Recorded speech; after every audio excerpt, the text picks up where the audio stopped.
ठाणे महापालिका प्रशासनानं पुढील 20 वर्षांचा विचार करून तयार केलेल्या शहराच्या सुधारित प्रारूप विकास योजनेच्या आराखड्यातील आरक्षणांविरोधात गेल्या काही दिवसांपासून वेगवेगळ्या प्रतिक्रिया उमटत असून कळवा जुने ठाणे असलेल्या नौपाडा भागातील आराखड्याविरोधात रहिवाशांनी पालिकेकडे तक्रारी नोंदवल्यात।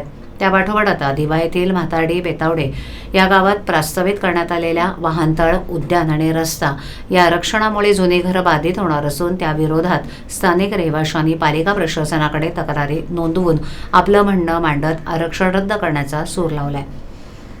ठाणे महापालिकेने 1993 मध्ये शहराचा पहिला विकास आराखडा तयार केला। त्याला राज्य सरकारनं 2003 मध्ये मंजुरी दिली। या विकास आराखड्याची 14% अंमलबजावणी झाली। प्रस्तावित रस्त्यांची कामं, औद्योगिक क्षेत्र विकासाची कामं जेमतेम 33%, व्यावसायिक वापर क्षेत्राचा विकास 18%, तर रहिवास क्षेत्राचा विकास 68% झालाय। आराखड्याची फारशी अंमलबजावणी झाली नसतानाच पालिका प्रशासनानं 20 वर्षांनंतर शहराचा सुधारित विकास आराखडा तयार केलाय।